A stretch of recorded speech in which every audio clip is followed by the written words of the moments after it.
joke for you. Okay. The government in this town is excellent and uses your tax dollars efficiently. You thought you'd see it coming. The moment they call Bitcoin is what they threw it is. A way to read it. What an astounding revolution. Bitcoin is... A second, because I keep making... There we go. Make sure Brian is in. All right. You ready? Okay. Well, let's do it. All right. And this is the Crypto Show. We're coming to you not exactly live, but we're coming to you from the most dangerous studio on the planet. That is Defense Distributed, where they make the 3D printed bazooka to shoot at the government with. And I'm coming to you from sunny Florida. I'm sitting on the beach, actually, in South Beach, right out. I'm parked right here on the beach, and I'm loving it. For you poor people in Austin, I hope you're freezing your ass off, because I know I'm not. And, yeah, let's just go ahead and get right into it. All right. Gee, Ray, what do you want to do tonight? Same thing we do every night, Pinky. Try to take over the world. The Pinky and the Brain. Yes, Pinky and the Brain. One is a genius, the other's insane. They're laboratory mice. The genes have been spliced. They're Pinky and the Brain. All right, guys. What a great intro by Danny, my co-host. You all know me. I'm Chris. I'm the other host on this show. And, of course, there's our Pinky and the Brain intro that we have every episode. This is a special episode for two reasons. One, we have an absolutely incredible guest that I'm still shocked is on our show, about to be interviewed. I'm very excited. We also have another guest who is sitting and co-hosting with me. It's Brian Deary. I think you guys know him. He's the chief scientist over at Factum. He is also known as Dances with Bitcoin. And we also have double the fun for you. There's two pinkies and two brains here today. Try to guess who the brains are and who the pinkies are. Well, I think you know who one of the brains is Brian Deary. And since me and Danny are all... That's debatable, but yeah. Well, maybe so, but a small amount of debatability. And since obviously Danny and I are the two pinkies, that must mean by process of elimination, our other guest, our main guest really, is a brain as well, and quite a brain at that. It's Craig Wright. Yes, you heard me correctly. Craig Wright is on the Crypto Show. Craig Christ! Oh, good. Sorry. He's considered such among many people, and for good reason. And we've had some excellent guests on our show over the 4 years we've been doing this, but this is definitely a kind of blockbuster guest in episodes. So if you're listening live or if you're listening later, get excited. Anyway, as I said, we have Craig Wright. Craig Wright, are you there? I am certainly here. Thank you. Thank you for being on the Crypto Show. And do you just prefer Craig or Mr. Wright, or how? Just Craig. Just Craig. That makes it easy. Mm-hmm. Well, we're going to be talking to Craig for probably about an hour, and we definitely appreciate his time. He's a very busy man. So let's get to it. Let's see, where can we start? I guess let's kind of take a trip back to the conference from last year at which you spoke, and you made some very dare I say, controversial comments, certainly very thought-provoking comments. Brian, what was the name of that conference, by the way? This was the Future of Bitcoin conference. That's right. The Future of Bitcoin conference. It's the conference where we got death threats because we agreed with Craig. Oh, that's right. Well, we've gotten death threats before, so I confused the occasions. Well, and, I guess considering the responses that people had, there was what Craig said during that conference and elsewhere surrounding that conference was some pretty powerful stuff. So I guess what I'm trying to get at is, I guess one of my first questions is, you made a reference at one point that people would, I can't remember the exact quote, but basically you had something in store for them. Did it have to do with carrots? Did it have to do with carrots? And I guess what I'm asking is, was this a reference to Bitcoin Cash? Basically, was Bitcoin Cash already being worked on as far back as that conference? Were you involved in, were you, if not involved, otherwise aware of it? Oh, I could say I was aware of it. I wouldn't say much more, though. And so, so you weren't necessarily involved, but when you were making comments at that conference, I mean, were you being aware of Bitcoin Cash being on the horizon? Was this affecting what you were saying? Was this did this affect any of the content of what you said at that conference? I guess you could say that everything is sort of affecting everything else that we do. I mean, it's a very simple thing there. I mean, it's the old Hitchhiker's Guide to the Galaxies bit, and also Dirk Gentry. I mean, we have a connected universe. Everything affects everything else. It's not what you want to hear, but at the same time, you're not going to get the answers you want to hear either. Fair enough. And Chris, to that point, the idea of a splitting of Bitcoin was in the zeitgeist at the time. David Johnston, one of my co-founders of Factum, was writing extensively about the upcoming split that no one believed was coming. At least I didn't, but he certainly did. Well, and so I guess then let me ask if I can maybe get a more specific answer. Were you? What is your opinion on Bitcoin Cash? Do you think that was a necessary split? To bring a blockchain that can handle the transactions that Bitcoin currently can't because of the limited block size. Was this an improvement in your eyes, or tell us? I think that Bitcoin votes quite simply by splitting and allowing people to vote. Some of these things will be quick, some will take time. In this case, we have something where we have a division that will take time to sort out. Now, there's really two issues. One is the integration of things like side chains through SegWit, which completely destroy the economic model of Bitcoin. Once you actually start splitting the mining rewards and you start dividing that between separate applications rather than mainly putting them on chain, then it changes everything in Bitcoin. So SegWit is not this great savior. It doesn't scale. And at the same time, what people are missing is that the only change to centrality is through miners. So you attract more miners by profitability. That's kind of strange to be saying that during the And why would you say that side chains change the economic model? Because when you're running a side chain, you're not only mining Bitcoin, but you're mining other things on the side. Each of these actually has hash rewards and it takes investment away. Even if you're running separate hash algorithms, there's only a limited amount of money. So if you have a pool of money in your organization, you have to divide it as a miner between SHA-256 and something else for a side chain, then you're putting less on SHA-256, which means, in effect, you're actually dividing the security of the network. Oh, okay. So it's compromising you're reducing the security by reducing the hashing power. In the same way that Bitcoin Cash steals it from the network. Well, no, I'd say the same way that SegWit steals it from the network.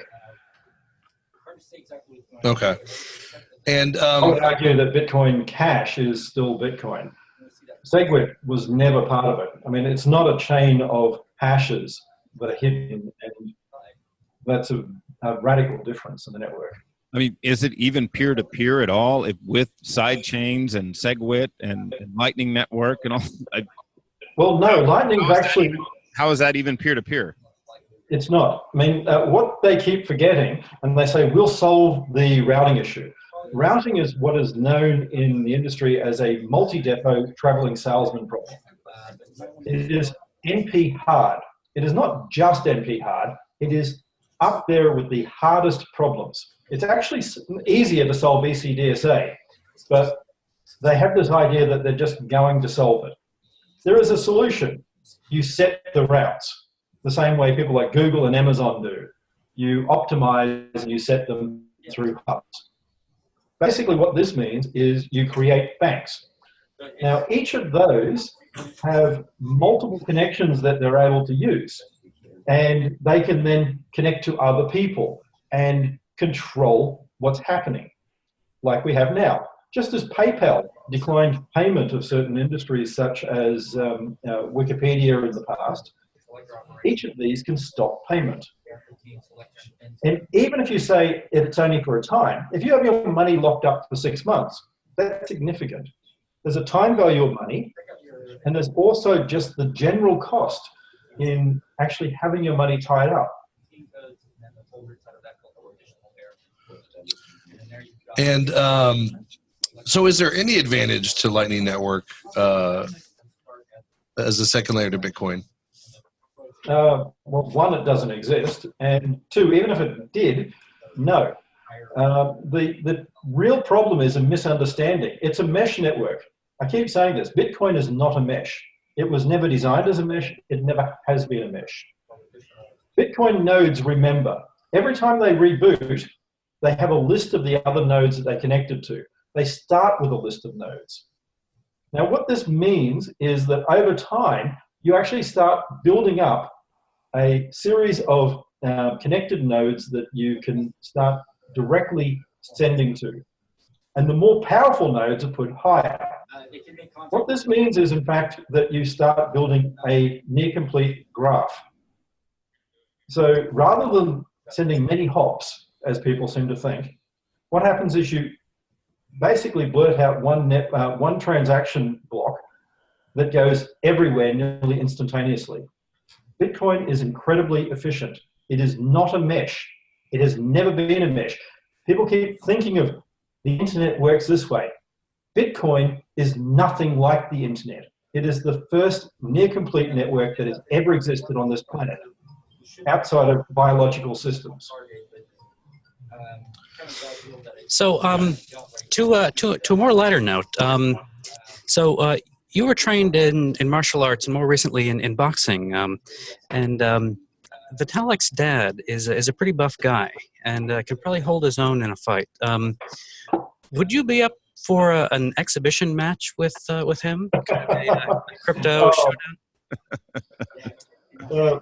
Maybe when I was younger. I'm 47 these days. Okay. I've had enough broken bones in the past as well. I don't need more. No, fair enough. That's a good answer.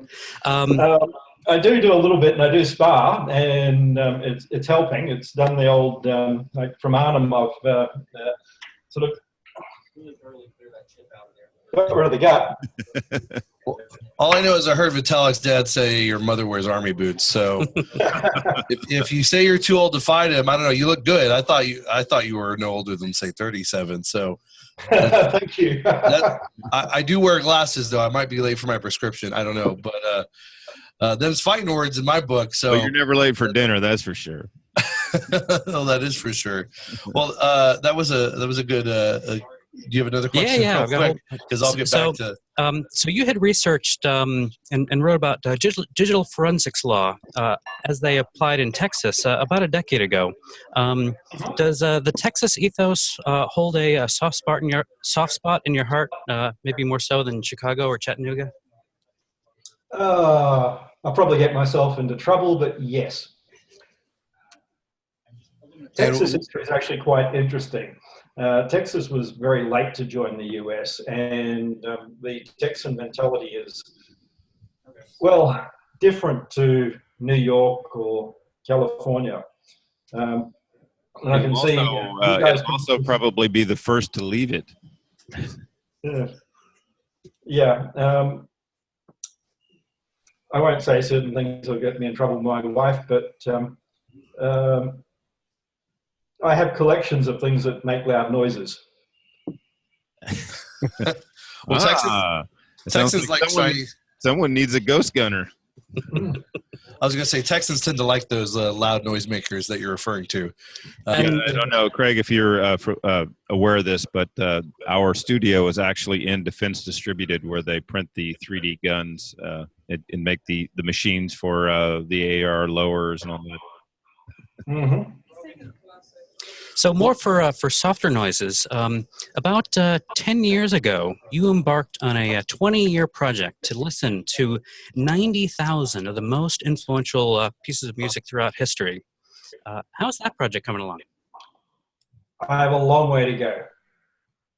I figure if I live to 130, I should make it. Well, considering medical science these days, that's quite possible, I think. It's not impossible, and I do work through it. Unfortunately, my wife and children don't necessarily like it. It means you have an eclectic sort of mix of everything, and unfortunately, 90% of what I listen to now, they hate. I guess that makes sense. I mean, to listen to that much music, you're right. You got to get into all sorts of different genres, and not every genre is everybody's taste. And I can see how you might have an eclectic, open mind to music, but yeah, perhaps your kids and wife don't. You know, because you're. Well, I've got a playlist that has both Rachmaninoff and Megadeth. So no gangster rap. I've got some of that too. Okay, there you go. Well, no wonder. They must hate the Rachmaninoff. I think that's the Achilles heel here. Yeah, I think so too. My wife said it was too depressing. It's too down. It's too serious. You should be happier. Happier, like Russian.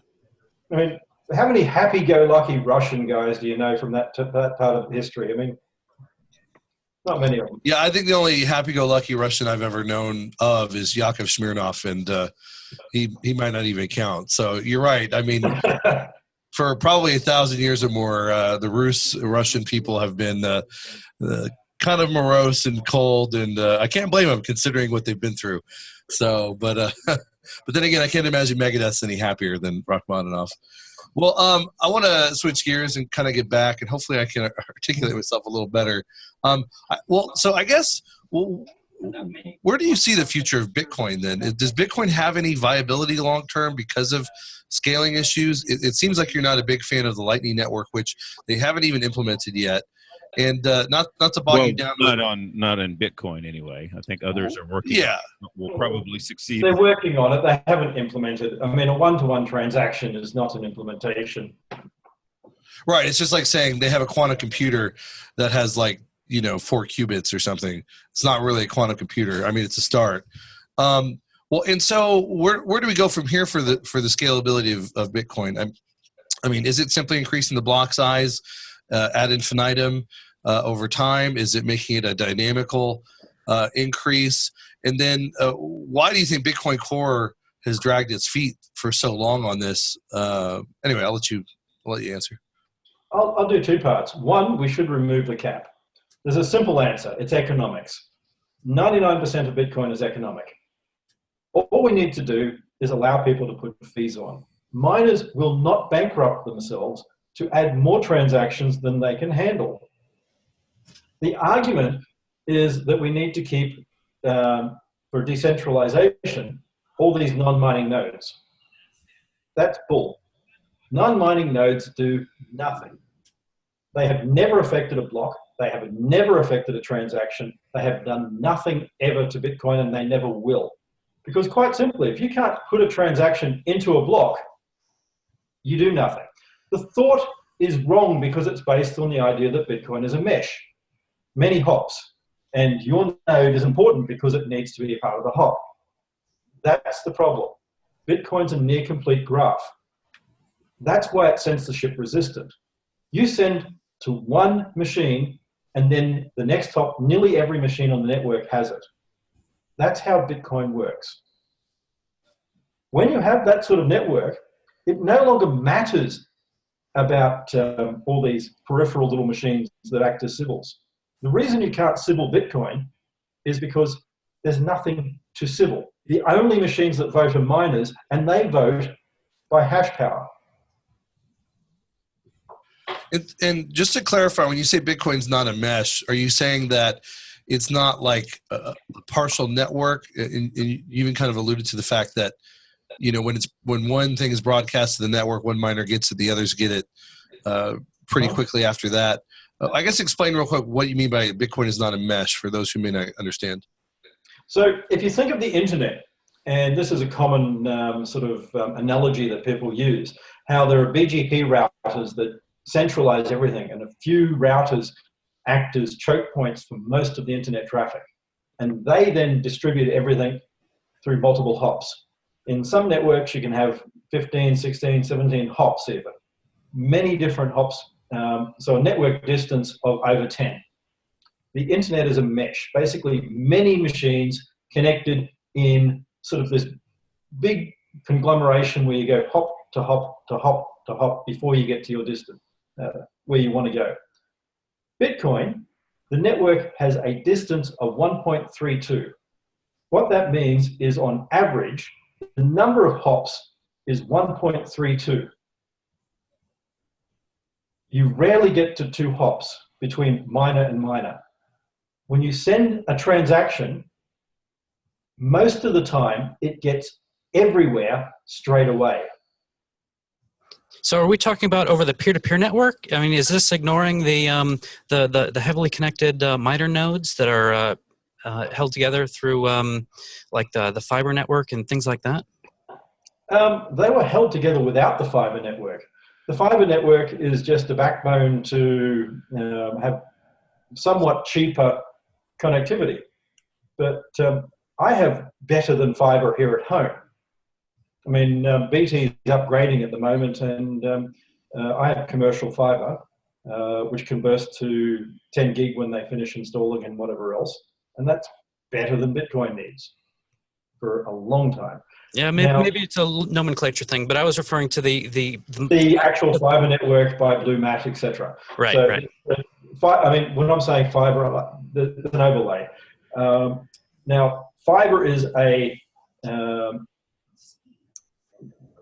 basically focused network, but there's no reason you couldn't set up another focused network. It's not difficult.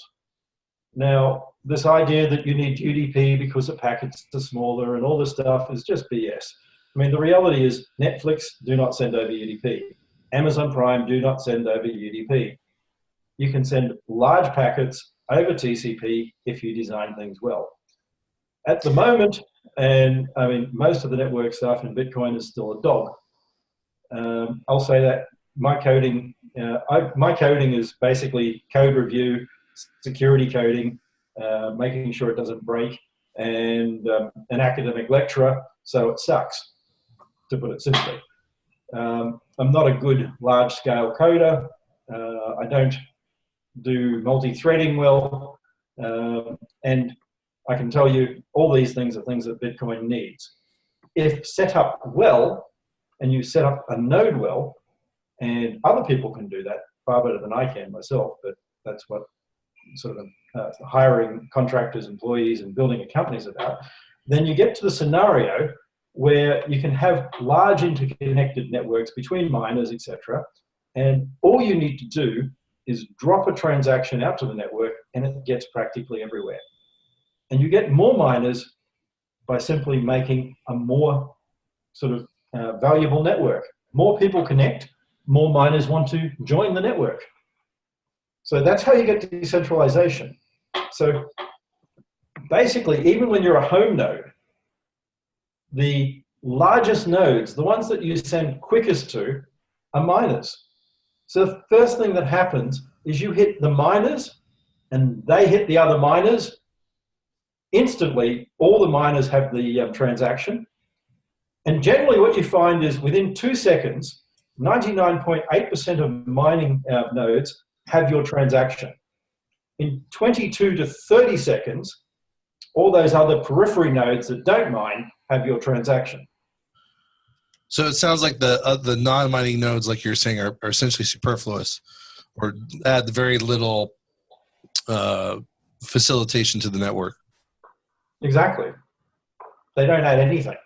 Well, they certainly add something. They add denial of service prevention. So with denial of service attacks, the number of nodes dramatically changes the and the available upload and download bandwidth that lots of nodes can provide around the world, can keep the network running even under sustained attack. So if there were only, a few dozen miners around the world and they were the only ones running these nodes, a concentrated denial of service attack on those few nodes would completely bring down the network. Now, if you had thousands and thousands of other non-mining, non-useful nodes, what they're doing is they are providing the connectivity and the network glue that can survive and have the excess capacity in the face of a massive denial of service attack. If you're running a mesh. Except you're not. And miners are commercial entities. I have a past working for organizations that basically went under attack. Some government, some in commercial areas, Australian Stock Exchange, for instance, and a lot of time working with casinos, poker, gaming type industry, etc. They were attacked. They understand basically denial of service. Now, what you're saying is from someone who has no clue, I'm sorry, about denial of service. We had organizations that got bigger denial of service attacks than Google has bandwidth and survived. So denial of service is a commercial thing. It is part of running a commercial entity. Now, miners will tell you, like every other capitalist entity, that they need help. If you read anything right back to Adam Smith, the first thing you'll find that business does is it bands together to tell the world how hard done by they are. Every business does this. That's part of being capitalist. And part of being part of a capitalist system is we have to accept that our businesses are going to do that and stop allowing them to go to government or regulators or anything else to protect themselves. They are commercial entities and they have to invest. So are you, just to clarify, are you suggesting that the idea that nodes, non-mining nodes, are necessary for to prevent denial of service attacks is propaganda put out by the miners, who are commercial entities and are just putting that out there as some sort of move to get protection at some point? Or, sorry, I'm just trying to clarify. It's a great story from people who want to see lots of little nodes around. But the reality is, it doesn't help the connectivity between the miners.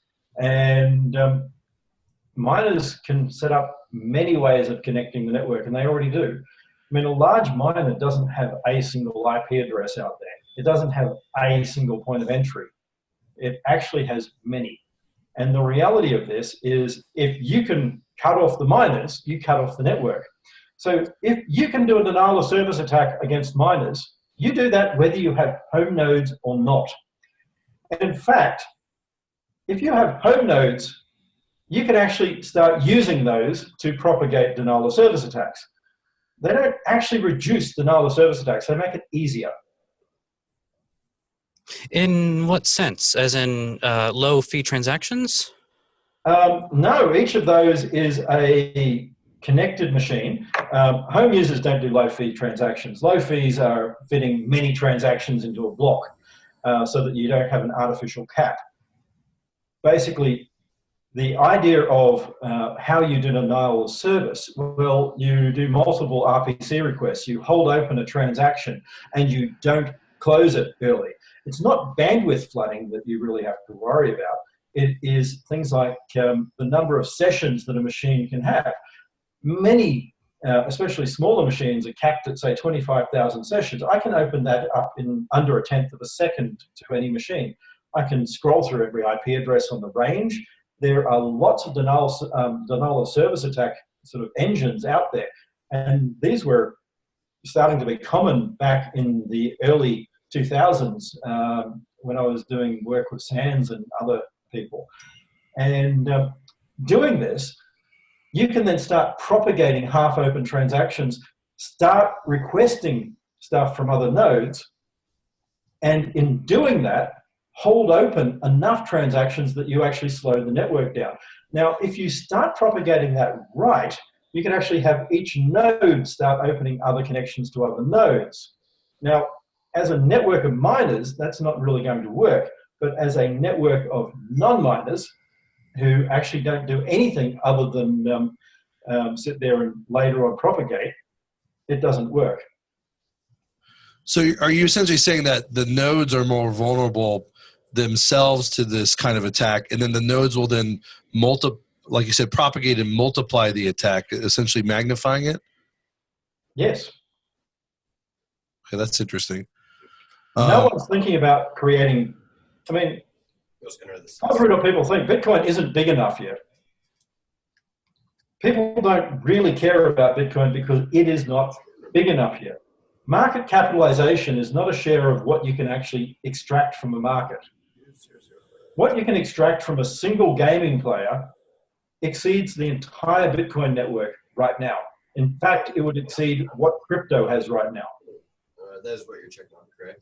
So we impact the price by a little bit, and that's billions of dollars. So, but that's only because it's thin traded. I mean, 5,000-6,000 Bitcoin actually makes an impact on a market. That is very small. Whereas at the same time, you take organizations like PokerStars and Bodog, and the amount that they're putting through dwarfs Bitcoin. I will have a track number for you. So you're saying that Bitcoin isn't even worth it at this point to do a massive denial of service attack? Not for the real players, no. It will be. And to actually be able to resist that is not by having lots of user nodes. It's by having robust infrastructure. It's by having miners who actually don't just have one connection in one part of the world, who start treating their organizations as more than a fiddly little joke. Now, I'm not saying, I mean, part of the problem here is if we go back, Bitcoin has grown phenomenally over the last year. And we are still in the stage of the 80s of computing. We have moved from the stage where we have these dinky little machines, and I don't know if you remember sort of the 4044 or whatever before IBM came up with their first little XT machine and things like this. But it was a dinky era. It was that's the only way to put it. Home users, Amigas, whatever else, it was amateur hour. I was part of it, I loved it, but it was still amateur hour. That's where we are now. And like it or not, Bitcoin has got to grow up. We need businesses who understand running a business, who understand loss, who understand running networks around the world. Not sitting it somewhere in the middle of Mongolia and having that as your only connectivity, but how do you make sure that you impact your clients in a positive way? I mean, if you're going to spend $100 million on mining hardware and electricity, why the hell can't you spend $100,000 getting a decent connection? For $100,000, I can get 12 different fiber lines going to different points of the world through different undersea ground fibers, etc. So start thinking like it is a business. For a percentage of your money, you protect your investment. So you say you're talking about Bitcoin running like a business. What do you think of some of these other coins? And I think Roger even mentioned that Bitcoin Cash may be doing this, but with their hybrid models where they have funding like Dash. And, you know, I actually spoke with Roger about that, and he said that Bitcoin Cash may be doing something like that, where it has its own funding model. There are different things being floated around by different people there. With Dash, I don't really agree with it. The idea is, once again, a flawed idea that it's a mesh and we need to try and create a mesh. Unfortunately, too few people understand network graph theory well enough to get past mesh networks into near complete networks, etc. Meshes are way older. Mesh networks go back to the 50s and 60s. The idea is, well, far from new. We have comparatively new mathematics in near complete graphs. Newman, Strogatz, and others in the late 90s and early 2000s, which led to one of them getting a Nobel or something anyway, one of those prizes, came up with a whole lot of things with small world networks, etc. And small networks are very different to meshes. Well, and so when you say that Dash is stuck thinking of itself as a mesh, can you elaborate on that a little bit more? They've split the fees. Now, what they've done is they're trying to have the idea of master nodes, etc., and want to have people sit there and have different propagation nodes, etc. You don't need to do that. There's no need for it. It's a misunderstanding of how the network actually works. I mean, the key to understanding this is realizing that it's not a single hop network. A multi-hop network. It's just a complete graph, and you don't need this mesh to be there. You don't need a robust mesh because it's not a mesh. Well, and I don't doubt that what you're saying is correct, but do you see any merit to the system that a coin like Dash uses nonetheless? Because as opposed to Bitcoin Core, where it's all sort of no one is getting, there's no economic incentive to Bitcoin Core. I mean, maybe with the exception of Blockstream and what's going on with the Lightning Network, but otherwise you have all these disparate interests. A lot of people are volunteering.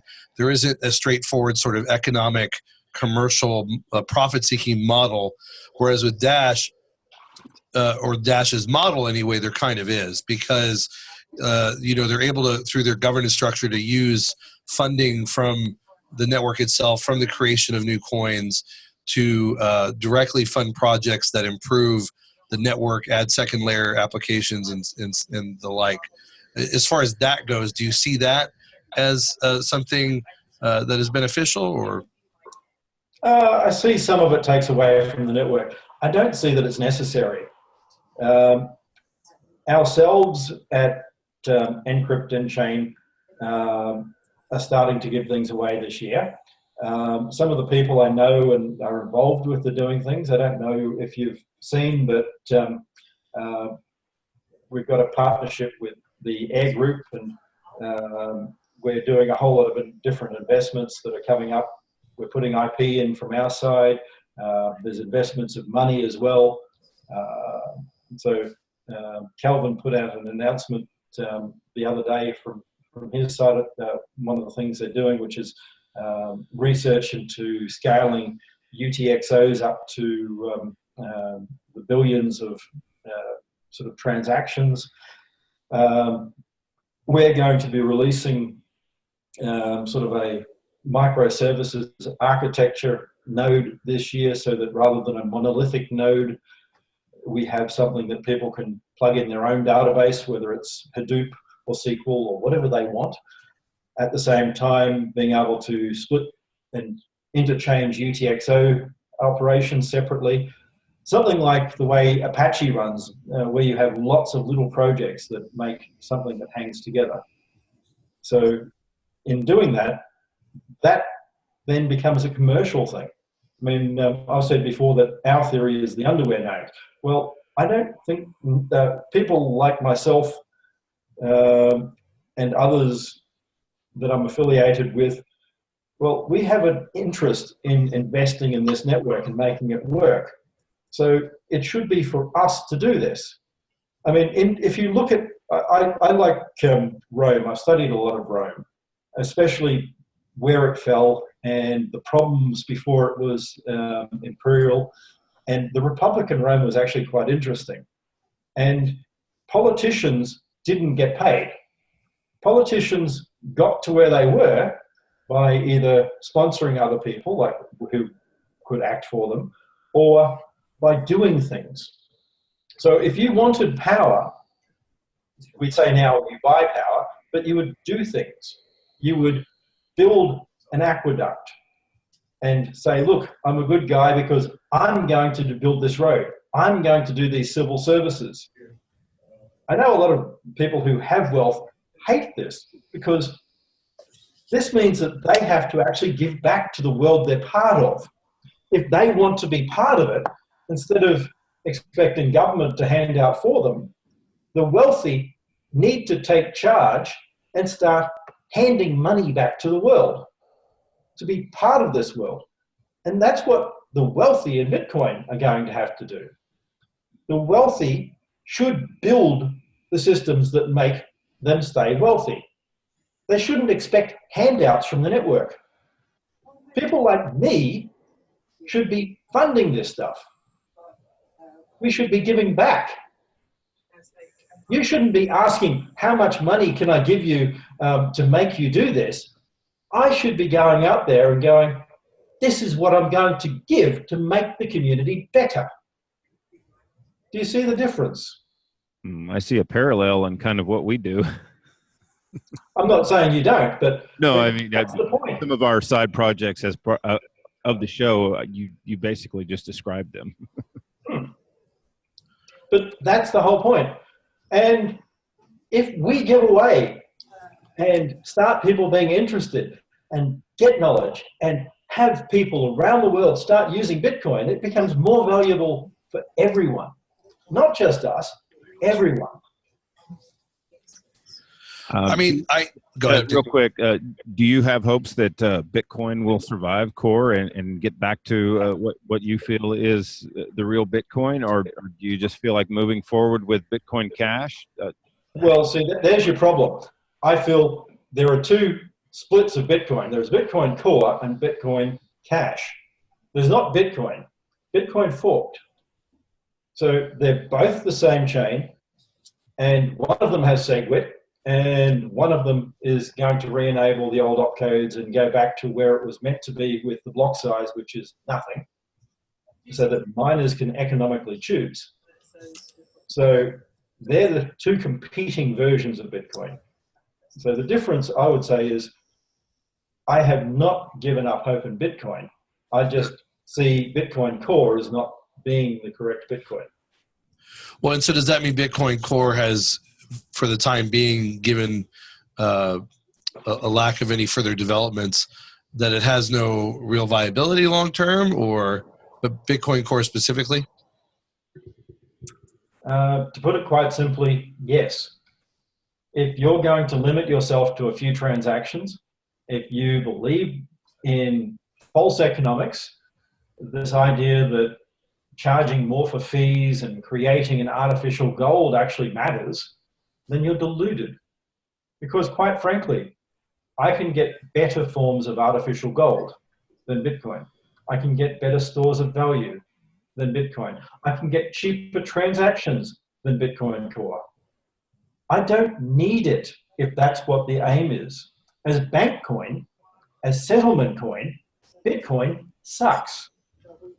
I've got friends who are high up in a number of banks. And quite frankly, none of them are really interested in any of the stuff that the geeks come out and talk to them about. They are interested in creating their own. They are not interested in Ripple. They are not interested in Bitcoin. They are interested in taking the technology and creating their own. And it's open source. You don't need Ripple. You don't need Bitcoin to make a Swift version 2. It's cheaper for them to basically buy up a whole lot, play with it, and recreate it. Back when I was in Australia, there was a core banking platform upgrade by the Commonwealth Bank. It took a number of years and cost nearly $6 billion. The whole Swift replacement idea is small in comparison.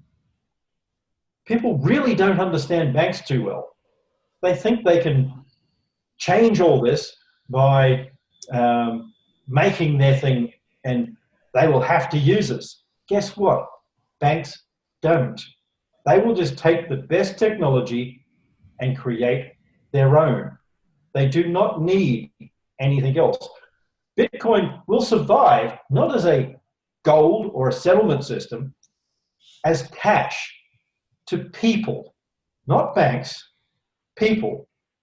People in Africa who are unbanked, people in South America who are unbanked, people in Asia who are unbanked, people in Europe who are underbanked, people in Spain who can't take out more than $2,000 or so euros of their own money a day without making a criminal offense, people in France who are limited to a small amount of euros a day without a criminal offense.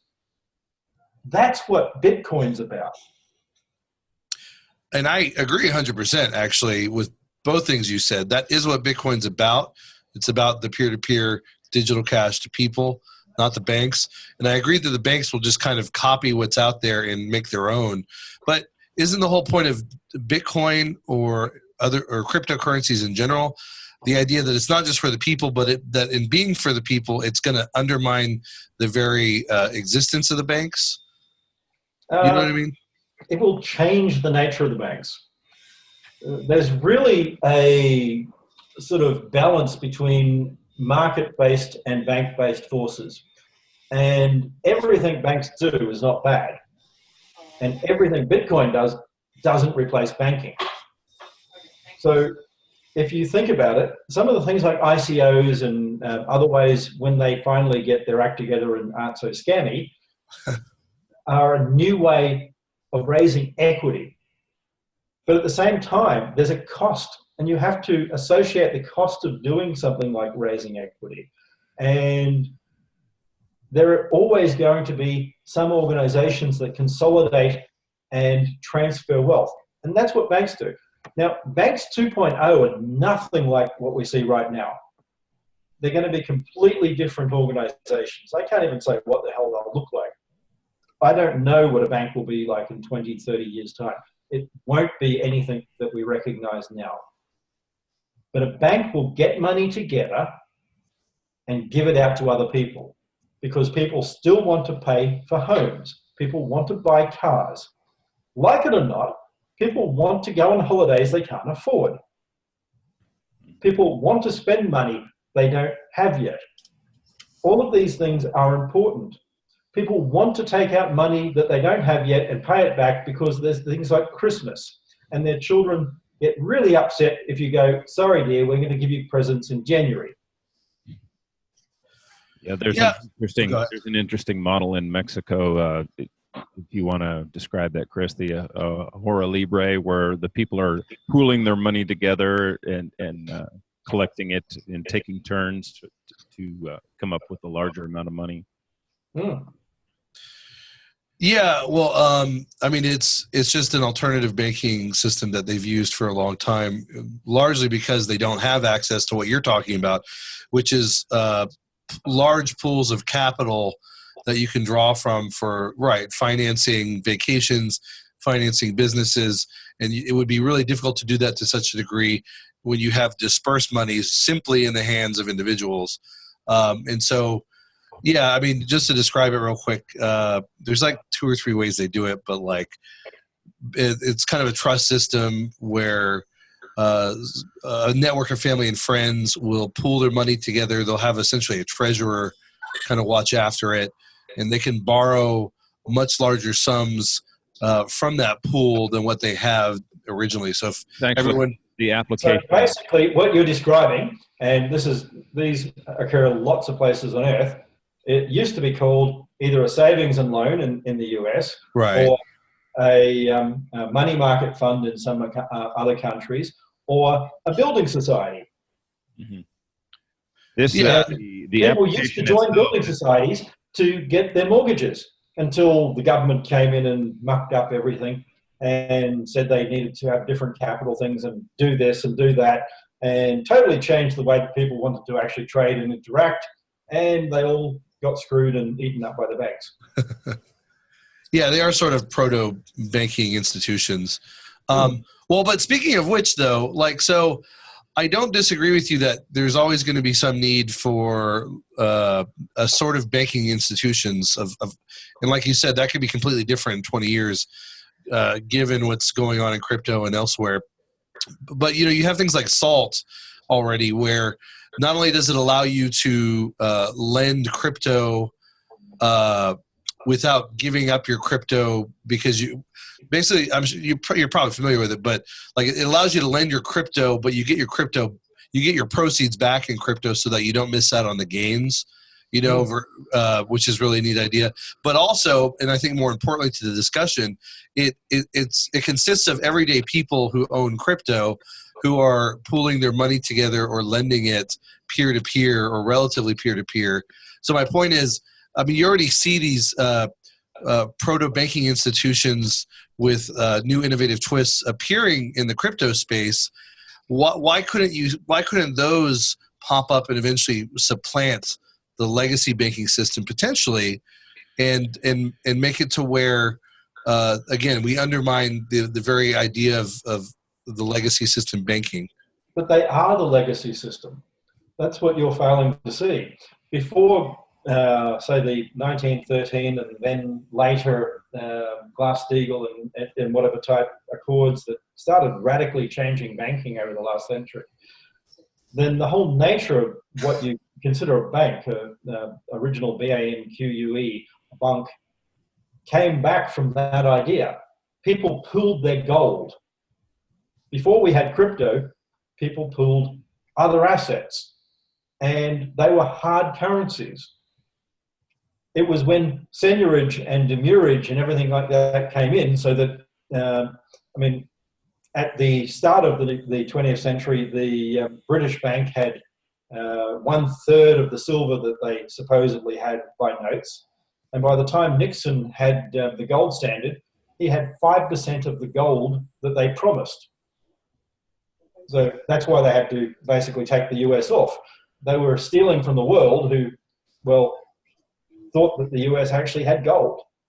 So what we have with crypto is now a system that we can actually stop governments subverting. That's the difference. All through history, governments have been able to grab all the gold because gold's nice and easy to grab. It's heavy. It doesn't move. It's a real bugger to actually try and get somewhere. It's easy to detect in airports. At the same time, crypto, it's easy to get through airports. It's easy to send internationally. It's easy to hide. People don't need to know how much you have. One of the critical parts of Bitcoin is people should never know how much you have. It's one thing to be a rich bastard. It's another to know what you have. How much do you have? No, I'm just kidding. More than $1. More than one Bitcoin cash. Well, I kind of see what you're saying. I mean, they definitely, the government is going to step in no matter what develops in the crypto space in a relatively free market. And the big banks that exist that are regulated by and own the regulator, the Federal Reserve, they obviously have a huge advantage. And so, I mean, I think I kind of see what you're saying as far as... So let's go further into the future. So Craig, one of your favorite books is Neuromancer, published around during your formative years, describes a world called cyberspace and has an AI built by a mega corporation which would manipulate and even kill people to achieve its ends. This vision is so much a part of your identity that you even named one of your computers after the book's AI, Wintermute. You have mentioned in the past that you saw Bitcoin as a wheel and you wanted to build a car. Is this vision that you hold where Bitcoin being the first money that's truly ownable by AI will be the wheel that grinds on humanity? No, I don't believe it'll be the wheel that grinds down humanity. The difference is, I think we're a long way from actually having sort of complete general AI. There's a big differential between AI that actually helps us and appears to be smart and something that is actually sentient. Now, I know we've got this, hardware will keep doubling and therefore by 2030 we'll suddenly have a singularity, except we have software. And I don't care what you say, every time Microsoft updates, my computer gets slower, not faster. And I don't even get a choice anymore. I mean, I've got a computer in the gym and I don't want it to update because it's got crappy old apps from stupid things like Life Fitness who update their apps like every 6 years because they're a fitness company, and Microsoft breaks them all the time. So what we're getting to is not AI the way that you're saying. Watson isn't smart. Watson is a long way from that. We're a long way from understanding AI in that sense. What we will have are machines that actually change the way that people work. In my house, I'm totally geeky in that I'm in the process of having everything connected to everything. So Mr. Robot will have lots of fun making my house scream and do stuff because all my rooms connect everywhere. So there's Alexas everywhere, there's Google Homes everywhere. We have got a full C-bus system for all the lights. So all sorts of fun, silly stuff that I can connect up and cause problems with. And that means I can actually do more. I can have machines tell me what to do, etc. And it's not going to be a machine that grinds me. It's another person. It's not a machine that's going to jump in and change my my settings so that I'm in the wrong place or do the wrong thing, because a calendar basically tells me my life these days. It's going to be a person. And that's the thing we always need to remember. It's not the machines that we need to worry about. It's people. I agree with that, and that kind of leads me to a sort of related follow-up question. Well, first of all, before I ask the main question, do you believe that true sentient AI is achievable eventually? Do we have true sentience in humans yet? Well, that is a fair point. That's a good point. So that leads up to my next question. So, so you're a religious man, even rising to a member of the Trust Association for the Uniting Church, and you came to this even after previously being an atheist. Do you foresee these various crypto networks either supplanting or replacing existing religious organizations as a organizing force in society? God, I hope not. One of the worst things I noticed was the Church of Satoshi. And then there was a split back in 2011, and that became the different whatever Church of Satoshi, and then there was the et cetera, et cetera. And some of these actually became formal for a while, and some people started taking it as more than a joke, and that is a joke. Now, the whole idea of a deity with a beard sitting in a big chair and whatever else is just insane. What we have is a connected universe where everything is connected to everything else. If I move my finger one way, it impacts everything. How much it impacts it, that's a different issue. But we have a universe that, in my opinion, is life. So sort of a pantheistic viewpoint? Probably more deistic. Oh, gotcha. Well, and, speaking of which, since we're kind of on these secondary or side topics, what do you think of simulation theory? It's wrong, at least in its current iteration. There were a number of mathematicians who last year showed that some of the ideas about us being a projection can't be right. It's a derivation of one of my favorite topics at the moment, which is sort of Lie algebra. And yes, or Lie algebra, depending on how you want to pronounce it. But it's actually very interesting in the form of manifolds that they propose are wrong for this universe. So basically the math doesn't work out, at least thus far. So if they want a simulation, they have to find a different one. The current ideas are all wrong. Huh, interesting. So sort of similar to that topic, but completely different. If you could turn water into an arbitrary alcoholic beverage, what would that beverage be? Please say cold Coors Light. No, I would say probably a good Scotch. Maybe a 25-year-old or a 50-year-old. Macallan's always good. Lagavulin is also good. God, Scotch, I have yet to develop a taste for it. I do respect those who appreciate fine Scotch because I think it takes a sophisticated palate to appreciate Scotch. I'm not there yet. I do like bourbon and whiskey, but so I'm getting there. So do we want to spend some time talking about technical stuff? Do we have enough time? Yeah, well, we are approaching an hour in about 5-10 minutes. Do you have maybe a little more time with us than that, or do you need to go? I'm fine. I'm okay. Excellent. Well, appreciate that. Well, let's get to some more technical stuff. Sure, yeah. I do like the levity you bring with those other questions, but yeah, let's get to that. Go ahead, Brian. So last year at the Future of Bitcoin conference, you compared bidirectional payment channels to a bag of carrots that you would take down to the shop and ask for money. Compare this to one of the forefathers in Bitcoin who said Bitcoin itself cannot scale to have every single financial transaction in the world be broadcast to everyone and included in the blockchain. There needs to be a secondary level of payment systems, which is lighter weight and more efficient. Do you still stand by your carrot assertion that bidirectional payment channels don't work, and why is that? Well, think about it. The idea that you're going to send money out to other people, that only works if you have a nice big central hub that manages all that money and comes in and out everywhere. Now, for a bidirectional payment channel to work, you actually end up with smaller numbers of hubs centralized in the network than you have central banks at the moment. To actually work a Lightning Network type entity, you end up with something that is more centralized than global finance today. Wow.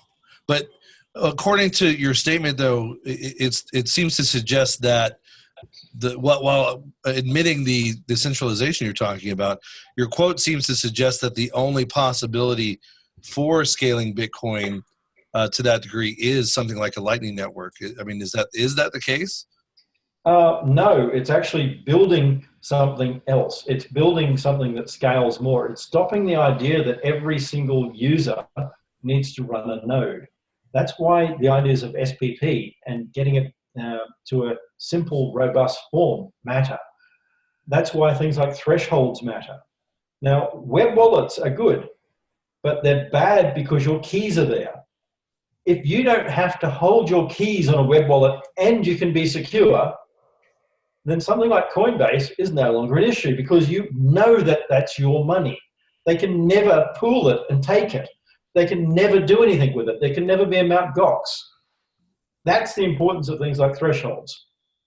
So for threshold signatures, it seems like what you're basically describing is a fancy multisig. Now, there is a large demand for multisig. I mean, as companies like BitGo are capitalizing on, this isn't new, and it's been described. The threshold signatures aspect is one of the benefits of Schnorr signatures, but anyway, one of the significant differences that I see for most of the use cases between regular multisig and these threshold multisigs is you get one signature instead of two. And I see two motivations for this. One, this is acknowledging that block space is a scarce resource that should be conserved through technological advancement, contrary to the expansionist ethos of BCH. Or two, you're trying to create sort of an ASIC boost-like situation where patents that you own are violated if someone wants to squeeze an extra 20% out of what they're doing. Or three, you've totally overlooked that there can be other scenarios that you haven't thought about. So for your second scenario, we're going to actually give away these patents for Bitcoin Cash to use to expand Bitcoin Cash. So no, we won't give it to alts. I don't want to see alts win. That's simple. I want to see one global currency because one currency works better than a million different currencies. If everyone has their own currency, money doesn't work. So quite frankly, we're going to build Bitcoin Cash. Now, at the same time, you're saying because you can have only one signature. Well, BitGo and others don't really give you a good multi-sig. What they have is a predefined set of rules, and that's all they follow. They don't actually do more than that. They don't hold anything in the same way. If you have your own address, then you can lose your own address. The difference with a threshold is no one knows how many parties are a member. You don't know 2 or 3.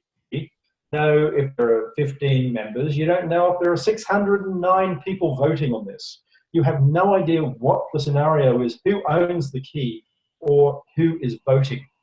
When you have a multi-sig stuck with BitGo or something like that, you know it's BitGo.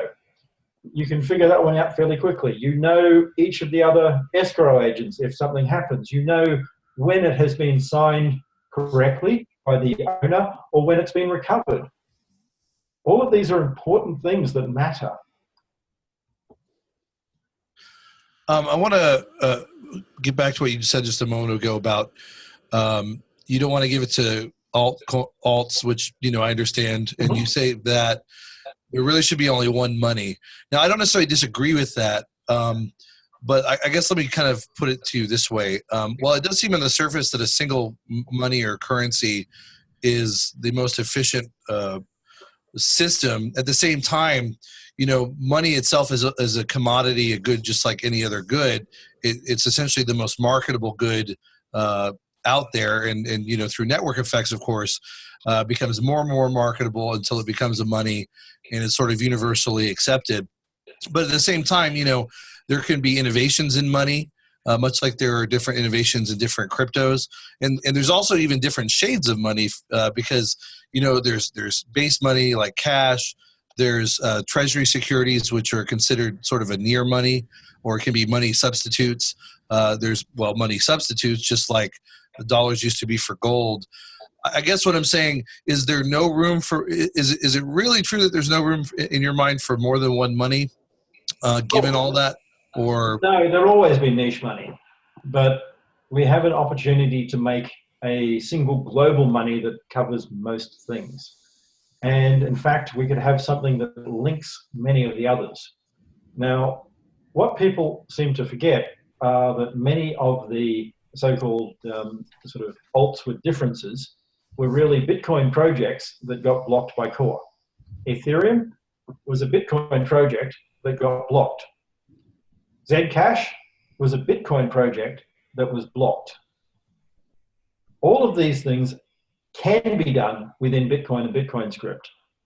They're all things that got blocked because people wanted sidechains and wanted to own all the innovations.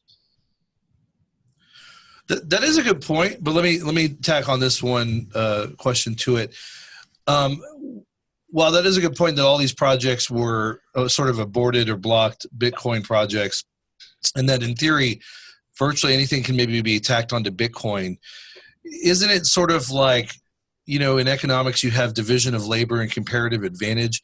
Wouldn't it almost be better to have multiple currencies with maybe different technical attributes that, even if they theoretically can be programmed into Bitcoin, they're not, because it's better, say, for Bitcoin Core or the Bitcoin Cash developers to focus on priorities 1, 2, and 3, and let someone else do priorities 4, 5, and 6. Again, like kind of keeping in mind the ideas of comparative advantage or division of labor. Am I making sense? Yeah, except that is with, Theory of the Firm, Organization of the Firm by Taylor.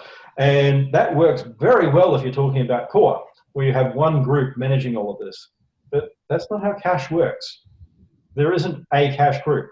We have an N-chain group, and we have an ABC group, and we have a BU group, and we meet and we talk, and there's other groups too, and there's more coming. And there's at least 8 different groups now within Bitcoin Cash, and more will come.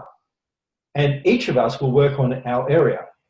And once we start actually putting this into a microservices architecture, then people can start pulling out and playing with different aspects, but in a way that doesn't break the network. Not because they have to test it on sidechains, but they can actually upgrade parts of their network that suit them. And they can vote on parts of the network independently without changing everything. Because anytime you have to change everything, you end up with a veto type stalemate. That's a good point. So I'm glad you started talking about adding things into Bitcoin. So the real Satoshi way back in the day encouraged BitDNS, which eventually became Namecoin, to be launched on its own blockchain, saying that Bitcoiners may get increasingly tyrannical about limiting the size of the chain. How does this square with what you just described? Basically, there will be, as I said, side non-monetary uses. There'll be all sorts of things. And we've already seen people getting tyrannical about increasing the size of the blockchain. The early problem was really about funds.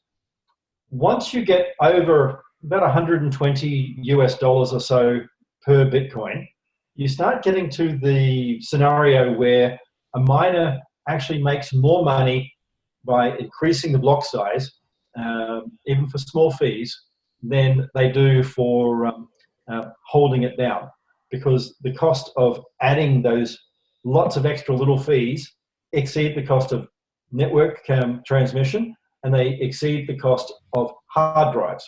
Hard drives get cheaper every year. They are not expensive. I've got 6 petabytes down in my basement, and that's old. I could actually do that now, a year and a bit later from when I built the thing first off, in under with a third less area, using a lot less power. And I probably will now, because the electricity bills will actually pay for it. So we have a world where you start actually becoming profitable after you get to a certain point. In 2010, seeing Bitcoin at $100 US plus was a distant, distant goal. Right now, that's way back there somewhere. It's been years since we passed $100 or so US. And go ahead. So you say that it's costs, but it's cost for the miners. But these are not the only costs of the system. So tell us about how you view tragedy of the commons in the Bitcoin space, with basically users needing to validate transactions to make sure that the rules are being followed on the network. Users don't validate transactions to make sure of the rules on the network. They never did. They never will. They never have. They can't. Users can isolate themselves. That's it. Users don't mine blocks. Only miners, only people who actually create blocks vote on the rules of the network. Users are there 20 seconds plus after miners have received a transaction, have received a block. They follow. They don't do anything. That's a false story made to actually propagate that we need user nodes running full things to add decentrality. It's wrong. I had a whole room full of miners in my living room, and I don't remember ever voting on anything. I think someone else voted for me. Well, that was your choice. By not voting, you're actually voting. So, I mean, it's still a choice. And if you chose to upgrade software or not, it's a choice. If you choose to stay on an older version of software, that's a choice. Well, you know, this is sort of a tangential question, but I think it's relevant enough. What do you think about the at least rumored transition for Ethereum to go to a proof of stake? I mean, is there any advantage to proof of stake over proof of work? I mean, there's a huge advantage for those who own a lot of Ethereum. I've got a paper on this one, proof of stake and the theory of the firm, which actually goes into some of this. Now, if you have a proof of work system, the difference is you're constantly having to reinvest. With proof of stake, you own. And what people don't seem to realize is that when you have more money, you have more money to allocate. So let's take 2 examples. Let's take a family who have a total income of $50,000 a year. And let's compare that to a family who have an income of $500,000 a year.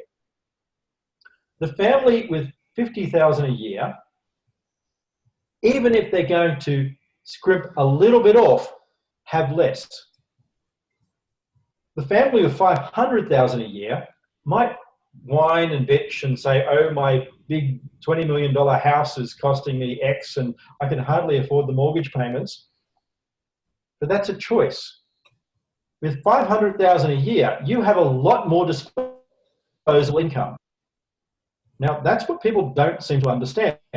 When you're in a proof of stake system, the guy with a small amount of money cannot put money aside to vote, ever.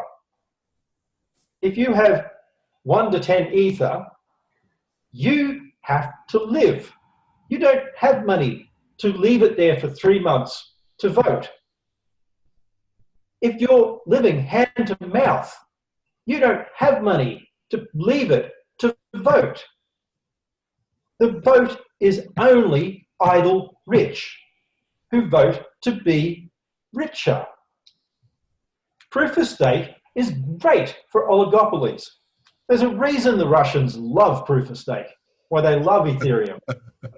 Because we've got all these Russians over there at the moment making a stake that makes the guys at the top richer. Proof of stake is all about that. Think about it for a moment. Can you put even a percentage the same as someone who's rich aside? I can happily put 99% of my income aside and live. Can you? Well, that's a good point. I guess maybe a couple of responses would be, I know that, like, for instance, we had on Marco Peerboom from Decred, and they have a hybrid system and they have a voting, a system, of course. But their voting is basically to vote. You submit your stake, but you submit it for a very brief period of time. Now, your point still stands, admittedly, even under a scenario where you submit it for a brief period of time. But couldn't you still develop a proof of stake system where you let go of your stake for a very brief period of time so it doesn't affect the situation you're talking about as much? And then also, there is an argument to be made for the fact that, the more stake you have, the more voice, in a sense. I mean, maybe that's still being an oligopolistic point of view, but also too, I mean, even a proof of work isn't, well, maybe not for the person owning the currency per se, but because of the capital intensive nature of mining, I mean, doesn't that tend to become oligopolistic over time? No, actually the opposite. See, miners have to constantly compete. They have to make newer and better ASICs. In 5 years' time, the current miners that everyone talks about won't be here. It's like, if you look at the Fortune 500 from 1920, there's like 3 companies that have any sort of link to that. Most of the companies on the Fortune 500 have basically been wiped out and reappeared several times over in the last 100 years. Business is rough. Even with all the government controls, business is rough. When you get into a global, unfettered sort of competition, it's a red queen game. You have to run faster and faster just to stand still. That is a good point. Well, and what about the other part of my question? What if in a proof of stake you only had to submit your stake, part with your stake for a brief period of time? I mean, would that make it all any more equitable? No, because then you're still forgetting that you have to have free income. Now, if you don't have a lot of money, what do? You take credit out to be able to do that. You have money invested, you wait, someone's late on something, compared to the ability to be able to have free money sitting around. It's still what you have sitting about, what you can easily just throw at the system for the sake of it, not what you have tied up in other things, or have in payment channels, or have invested, or have put into distribution banks for other people to use. It's a failure to understand money. Maybe not. It's a failure for many people taking up on this to understand money. I think some of the people behind it understand money very well, because when you own 80% of the system, that means you control all the votes. Fair enough. Well, and I guess last follow-up question on this. a slight nuance, and I mean, I think I know the answer, but I still want to hear your opinion. I mean, in my heart of hearts, you know, I'm a pretty big libertarian. I believe in not political democracy, but the democracy of the market. I believe in decentralization. I believe that when you let markets work unfettered, it tends to lead to that ideal of decentralization and relative egalitarianism. But I also have this inclination that in a system like, say, Ethereum with the potential future proof of stake, that the people with bigger stakes should get more say in the system. But then am I simply confusing what appears to be a non-coercive free market voting system with a political system where the rich run the show? I mean, do they essentially become the same thing? Or is there any, I guess my question is there any merit or benefit to a proof of stake for the little guys at all? No. And the big guys are going to tell you how they shouldn't have to keep reinvesting. They should be rentiers. They should be able to sit there and just rake in the money. I'm unusual in that I'll tell you that that's wrong. I could sit here and just rake in the money. I'm doing fine, trust me. And quite frankly, what it means is reinvestment. If I want to have my ideas out there, I have to keep pushing them. I have to invest. I have to go out there and I have to work. Terrible Protestant work ethic here. If you want something, you keep investing in it. You keep studying. You keep learning. You keep putting back. You build and you build and you earn your right. You want to be a miner, then you find a better way of mining. You find a way that is more efficient, that uses less electricity, that uses it cheaper. You find a way of distributing over the network faster. You find a way of using less hardware, of lowering the memory usage, of everything there. That's what proof of work is about. It is about consistent, total improvement over and over. Proof of stake is about sitting on your butt and raking in money because you've got it. No, interesting answer, and on the surface, a compelling answer. I tend to agree with you. So we've got you talked about SPV, and one of the things that was talked about in the white paper was that was alluded to was fraud proofs. One of the things that makes SPV safer is there are these fraud proofs, these changes to the base structure of Bitcoin, such that peers can be shown when there's a problem, when the miners are violating rules. So where in SPP do you say that it says anything about fraud proofs? In the original Satoshi white paper. I know what you're saying. So section 8, page 9, which is SPP, there's 2 paragraphs there, longest proof of work chain. I'm just wondering where there's anything about fraud proofs. All right. I think he's looking that up right now. I'm impressed that you know the section like that.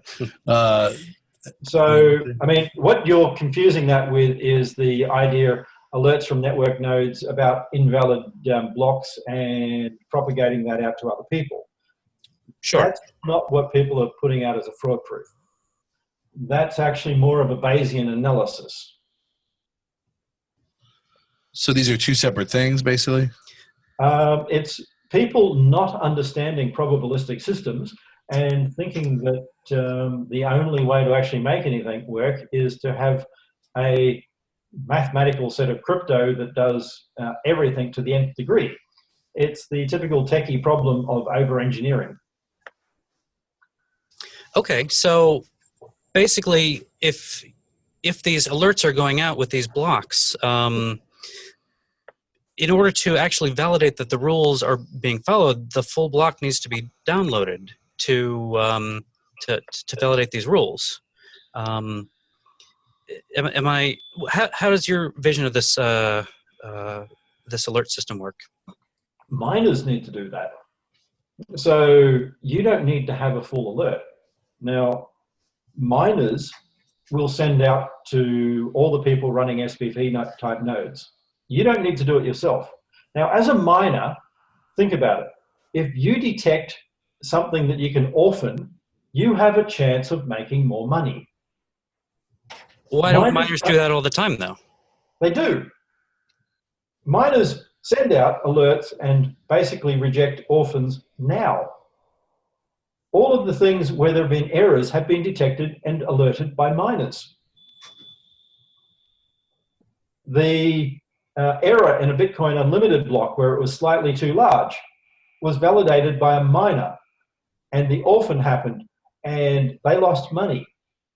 And all of the other nodes were propagated to the SPV nodes by miners who they were connected to. So that's happening now.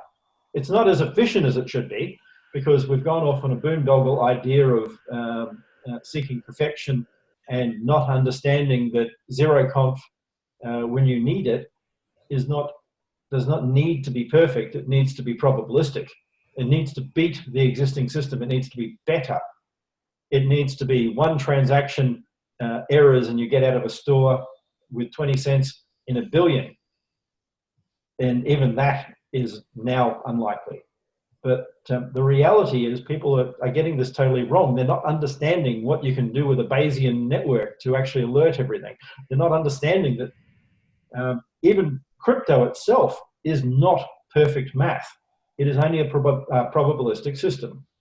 We just choose the numbers big enough so that the chance of me spitting out 256 zeros and ones in the correct order to guess your key is practically impossible. But it's not impossible. It's just highly improbable. Well, and that's true even in the sense of, haven't there been Bitcoin addresses that were duplicated and then someone found out that their coins were extracted because... there were brain wallets and other such things, but that's totally unrelated. That's what? No one wants to talk about that. Oh, okay. Well, that's bad implementations. For instance, if you choose the ephemeral K value in ECDSA badly, and you have a deterministic way of choosing those, you can actually analyze any key that you've used in signing, especially when they're deterministic, etc., to find a hierarchy of them and then reverse everything, because there's actually a mathematical relationship between them, hence why not reusing addresses and all that other fun stuff. But okay, so it wasn't a random thing that was highly improbable but happened. It's that no, it was bad code. Bad code. Someone didn't set up the math right. Oh, okay, gotcha. So let's go back to the orphans. So like July 4th, a couple years ago, there was a pretty deep fork due to miners spy mining. Basically, they were connecting to each other's mining pools, and they were not validating the rules. Basically for the blocks, and so they were off building on what were basically invalid blocks as viewed by most of the network. Now, if your assertion that miners are the end all be all of the system, why does the system work this way, where the full nodes reject these things, even though the miners are... Full nodes don't reject it. Full nodes are miners. You mean the user node? Sure. Merchants. Well, basically what will happen is that merchant will still look at the rules that they're running. But if a majority, and we're talking over 50% of the miners had been on that spy mining chain, that would be Bitcoin, like it or not. Luckily, we have a competitive system. Now, back then, Bitcoin was actually very small. Contrary to what people try and tell us, back then, in 2014, after sort of Mt. Gox crash and everything like that, a lot of miners pulled out. It was back to $200 or so for a while. And we had a scenario where mining was not terribly efficient for many people. They had invested a lot, and the cost of hardware and electricity was killing them. So the network was way smaller than it should have been. way too few miners out there altogether. And pool miners are basically the same. If you join a pool and you're just validating a hash, you're not validating the rules, so you're trusting what the pool does. Now, the numbers of groups actually doing this were very small. The way that you get more and more groups doing this and more competition so that that doesn't happen is you build a bigger network. As Bitcoin becomes more valuable, you attract more miners, not less. Because if you think about it, everyone talks about banks. There are 50,000 banks globally. 50,000 plus. Now, if each of those banks had to run a miner, then that's a lot of competition out there in the world. Even with 1,000 different groups competing, that's a lot of competition, way more than we have now. Our answer is not looking at how we strangle miners, but how we open up and grow the network so that it becomes robust and competitive. So that's your answer. So speaking of robust and competitive, what are your thoughts on, there's a recently announced Dragon Mint miner with its supposedly more efficient than the ones that are currently on the market. What are your thoughts on that? It looks surprisingly like a different Chinese company with a different badge stuck on it, to tell you the truth. But then how many so-called we've not sold them yet and no one's actually seen them yet products have been in Bitcoin world? I remember my Butterfly Labs sort of equipment that came 9 months late and underperformed. Gee, I wonder why. Oh, that's right, because he'd already been mined out. Exactly. So, I'm still waiting on my Ledger Nano Blue. That's supposed to be the top of the line hardware wallet, and that has yet to be seen anywhere. Or I think there's maybe a few that were manufactured, and that was it. But yeah, good point on that. You didn't get it. I sold it to you on eBay. Yeah. Well, welcome to the Wild West. We're still in Cowboy Town. It's now at the time where we need to grow up and we need to start acting a little bit professionally. We need to move from cowboy days into realizing that, well, if we want to really make something of this, we have to start focusing and concentrating on growing this globally. And that's what we're planning on doing. Not just sort of arguments and whatever else. They're fun every now and again, but the reality is, yes, we have patents, and I'm going to focus them on Bitcoin Cash because, quite frankly, we are going to grow it globally because our competition isn't going to be, for the next 10 years, alts. Altcoins are not the competition. Visa, MasterCard, banks, government, they're the competition. They're the ones who will start understanding this and start getting scared. They've had time now, and they're going to start building their own. They're going to start doing their own. It will take them time, and we have a little bit of advantage. And we're not going to win by sitting there going, let's grow, like Luke Jr. said, over the next 30 years. We won't survive 30 years. If we don't do this by 2030, we're dead. And even then, that's too late. Bitcoin's block reward halves. It halves every 4 years. That means half of half of half in a few years' time. That means we need lots and lots of fees. And we don't get fees by selling luxury goods. We don't get fees by selling $5,000 or $6,000, $50,000 transactions. We get fees by selling billions of 1 cent or less transactions. Coke isn't one of the biggest brands on earth because it sells $1 million bloody bottles of wine. They sell sugar water for little tiny bits of profit. And that's all it is. It's sugar water.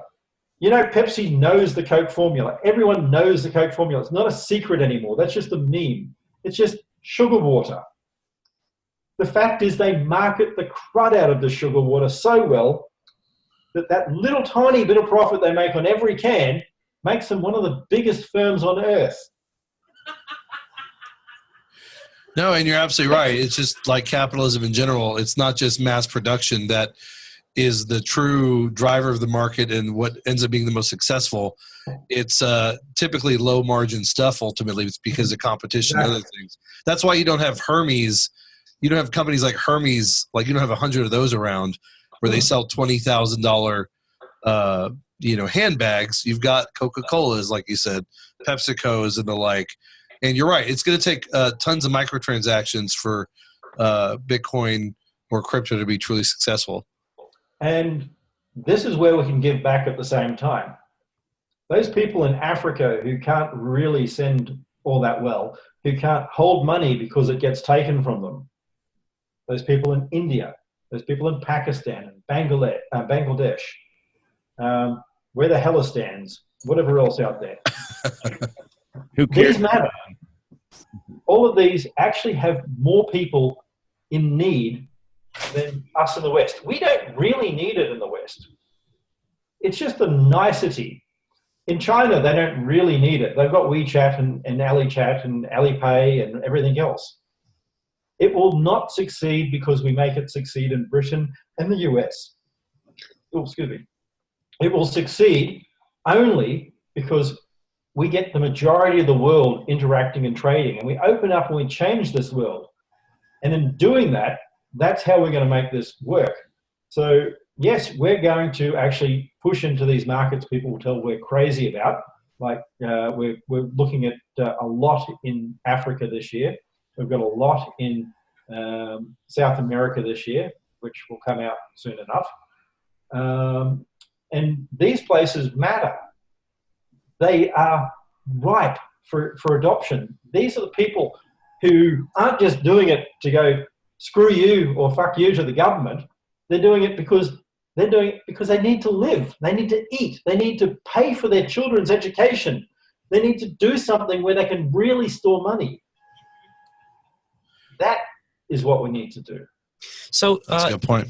So let's, by the way, we have been running, this has been a great interview, but I don't want to keep Craig forever. So let's do maybe 2 or 3 more questions and then we'll wrap up. I've got one that's been really puzzling me. Mm-hmm. How to get a girlfriend?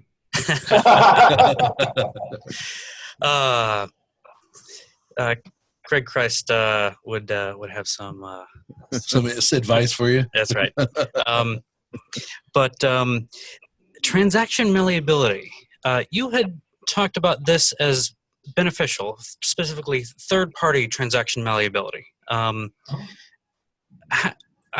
I failed to see benefits to this. Can you walk me through a scenario where third-party transaction malleability is beneficial? What happens if you have a script sig that can be paid with different input amounts, not just from a key, but altered values? The script language in Bitcoin allows arithmetic. Much of that has been turned off at the moment. But once you start actually being able to do things like XOR or bitwise operations or anything like this, then you end up with transaction capabilities that can start changing the transaction ID and still be valid. But that gets that changes the random oracle model of hashes, though. So you can't predictably change the transaction ID of a transaction to match a multitude of different templates for multiple subsequent transactions. Once it has been set, and once it's actually settled in the blockchain, then it doesn't change. Well, so transaction malleability is not a problem once it's in the blockchain. It's when you have these ephemeral, unconfirmed transactions. Satoshi called them second-class citizens. Mm-hmm. It's zero costs. Yep. It's these unconfirmed transactions which are key to many of the more advanced scripting capabilities in Bitcoin. So like the Tir-Nalan atomic swap, the Achilles heel is transaction malleability, where...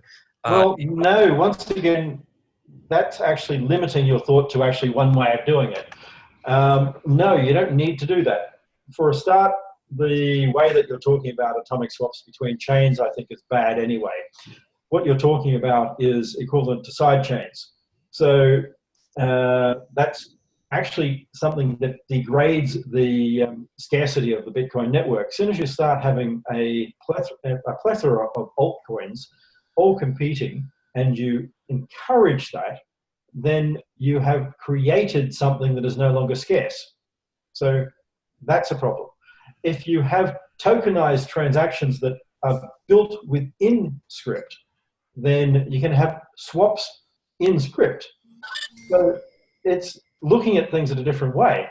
The problem is you've gone down the thought pattern that has been propagated by Bitcoin Core, where you have to have side chains that are owned by Blockstream and all these other things that look great until you realize that they screw the economic model of Bitcoin totally. Yeah, I guess I didn't follow. I mean, the whole changing the transaction ID is, and of the subsequent transaction being able to, by third parties. I mean, this is basically leaving it up to the miners to decide whether or not your transaction is valid or not your commercial partners. Oh, but that's a difference there.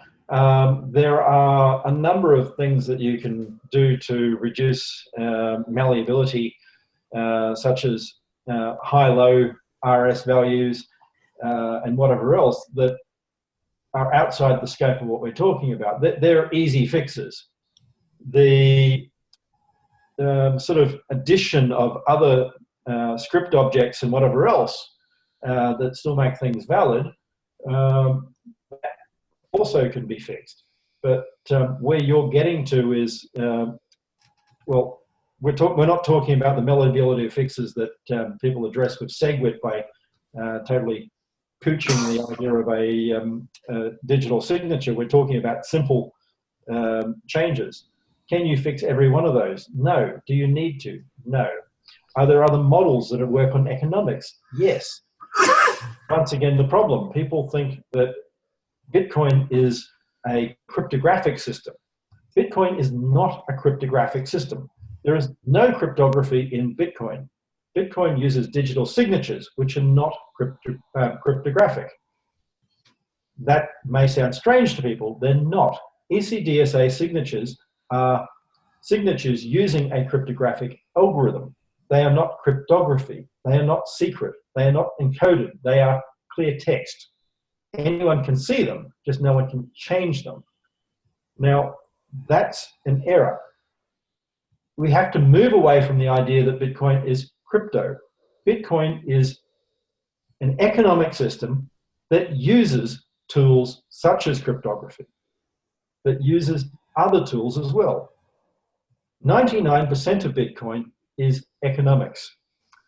The idea of a blockchain dates back to 2003. It is not new.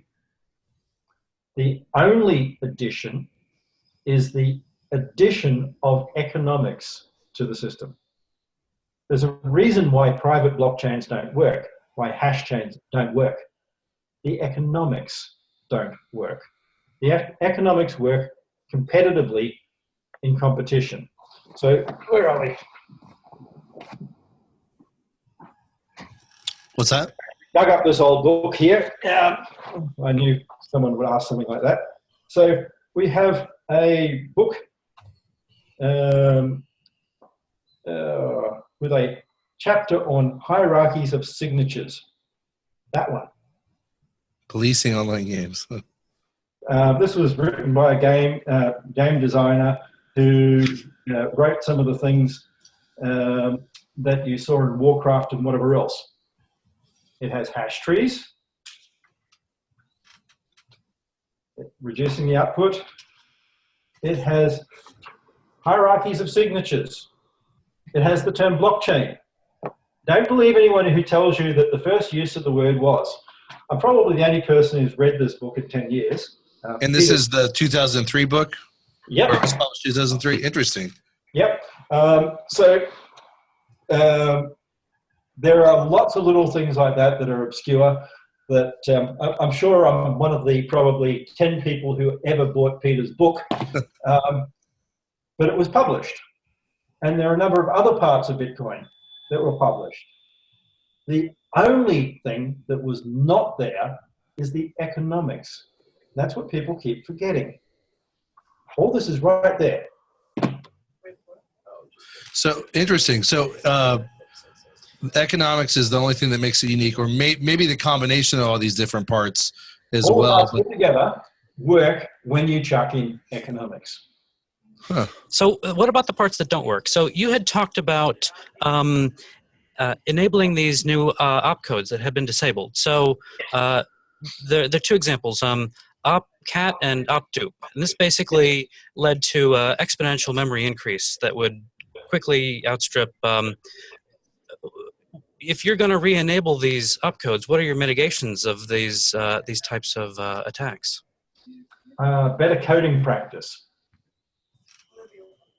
So everyone's sitting there going, oh, you can overflow the system and whatever else. Welcome to every system on Earth. Think of everything that you can actually input an unlimited amount of data into, and you start very quickly finding out that there are many systems like that. And, well, if you look at, say, F# or C# or one of these type of languages, then there are a lot of controls and try blocks and everything like that to make your life harder, but also make sure that you don't do that sort of screw up. C++ allows you to totally screw the pooch and shoot yourself in the foot and overflow the buggery out of the system. Unfortunately, no one caught that in time. So lots of people reviewed the Bitcoin code and they said how wonderful it was. And a lot of respected security experts said, oh, it's so perfect. And beauty, guys, you missed it. But this isn't a coding problem. This is a protocol problem. I mean, this is gaining consensus on how much is too much. And so Bitcoin is a consensus system where all the nodes around the world need to come to the exact same answer. And they'll either accept or reject in lockstep. No, all the nodes don't need to come to consensus. All the nodes that want to actually keep earning money have to come to consensus. No, okay, sure. So you need to ensure that if you want to keep mining, you have to be part of it. So if you can't afford a machine that can handle 16 megs, then you end up losing out, unless you're the majority of the network. If the majority of the network can't do something, then you win. So that's the difference. Now, what this actually means is we need to start thinking about putting these sort of controls in there. If you're considering just the idea of opdupe that is there at the moment, I can do op-add, opdupe, op-add, opdupe, op-add, opdupe, and still do that sort of overflow. So that's not actually, I mean, the example you gave is not actually a solved problem, other than we reject it.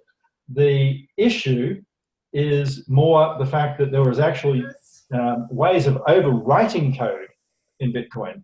Some of these things allowed not big scripts, like you're suggesting. There were actual errors in opcat that allowed the creation of, what was it, 84 billion Bitcoin or something silly, because someone overwrote the code. They changed and used that to create more Bitcoin. So that is a code issue. It's not just a protocol issue, it's a code issue. It's a making sure that we have controls. Say that this is the limit. That's what it's about. Well, looks like we should be wrapping up soon, or really after another maybe final question. Yeah, let's give one final question, just for people that are new to Bitcoin and don't know the history of it. Can you describe the original team and how the new core team has taken over? Just so people will have kind of a brief history and thought process for Bitcoin. Great question. Oh, which original team? original team was half people who never named themselves, and another half who have disappeared. It was people like Bear, who get trolled mercilessly in 2009, that left. It was other people like Hal Finney, who put in a lot of time despite sort of everything else that was going on in his life. And it then became people, and it moved on to different people like Gavin and Mike and whatever else. Many who have been frustrated because of everything they've gone through, who put back and wanted to see not just themselves richer, but a different world for themselves, their families, their kids. That then changed to this sort of, I'll say, socialist mantra, where everyone needs to be equally running things. There's no such thing in this world as pure equality. No one gets the right to be a basketballer. I don't decide that I want to play for the NBA and get that. I don't get to say, I want to be an 8'2" black guy and get to be an 8'2" black guy. I don't get to say, I want to be a figure skater, unless I'm Tanya Harding and I can. So, I mean, that's the world. You work with what you've got and you make the best of what you've got. If you're smarter, then you concentrate on what you're good at. And if you're better at math, you become a mathematician. And if you're better at English, you become a writer, or ... But the reality is, there's no equality. There are people working to make the best of their own lives. And when we start getting away from this bullshit idea that we can ever have equality, that it's even a good goal to aim for, the only way we get equality is equally poor, equally depraved. That's the only equality we can ever achieve. Yeah, there's no leadership in equality. Yeah, well said. I mean, you either make everyone equally impoverished, or you have to enforce an inequality to achieve a so-called equality, whereby you sandbag the people who achieve and who have greater talents. It's been a good interview. Thank you so much, Craig Wright, for your time. Great stuff. Excellent questions by Brian. Some anecdotal and personal and funny, and some technical. Thanks for throwing the technical to the mix, because I couldn't have gone that far. It's been a pleasure. I'll hit one more thing before I go. I was going to say, final thoughts, please. When Adam Smith wrote about capitalism, he also wrote about virtue. Everyone forgets that. Everyone talks about this one book he wrote. In fact, he wrote more on virtue. If we want a society that works, if we want capitalism to work, what we need to start remembering, it's what we put back into the system. Not what we can beg, grovel, and try and take from government. Not what we can expect. We have to build it ourselves. And the thing that everyone loves to forget is the people who have made it, the people who are wealthiest, the people at the top owe the most. We're the ones who have everything in society. We have the most to lose. We're the ones who have to make sure that we do something, not only because of some bullshit idea of altruism, for our own interest, for our own world. If we want a world we can actually live in, we need to remember we're in it with everyone else. We need to make those other people want us to be where we are. And that comes down to virtue. We have to be better than everyone else. That's what we owe the world. We've been gifted with a lot. We owe a lot. Well said. I mean, I agree. The most successful people not only have the most means to give back because of their talents and because of the accrued wealth thanks to their talents, but if they want to maintain their position, it's smart to give back only out of a sense of self-preservation. And of course, they just like the rest of us, we're all in the same boat together, so they need to give back because that's the only way to ensure a brighter future. I mean, I think you're well said. Craig Wright, thank you so much. It's been amazing. I still can't believe that you're on the other end of this video, and we really appreciate your time. Thanks for going overtime with us.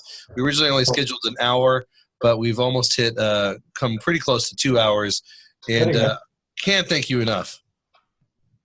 Thank you. All right. Well, we'll let you go, Craig Wright. Maybe we'll have you back on in the future for future developments. Thank you. All right. You take it easy. And this has been another edition of the Crypto Show, guys. I want to again thank Danny in Miami at the Miami Bitcoin Conference, and thank Brian Deary, a.k.a. Dances with Bitcoin, for not only joining me to keep my nerves from getting off the rails, but for providing excellent questions. And being your impartial spectator. And yes, and being the one spectator this video will get. No, I'm just kidding. He right. must have brought French fries.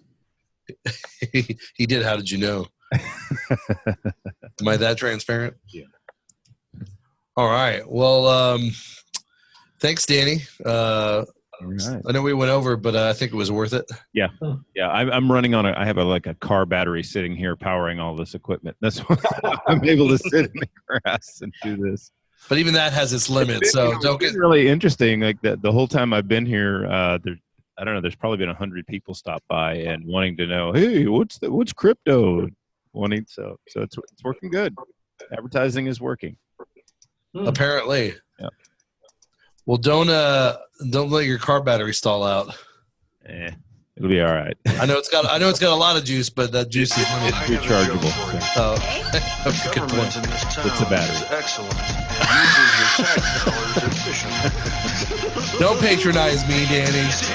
All right, yeah. We'll holler on the The moment you become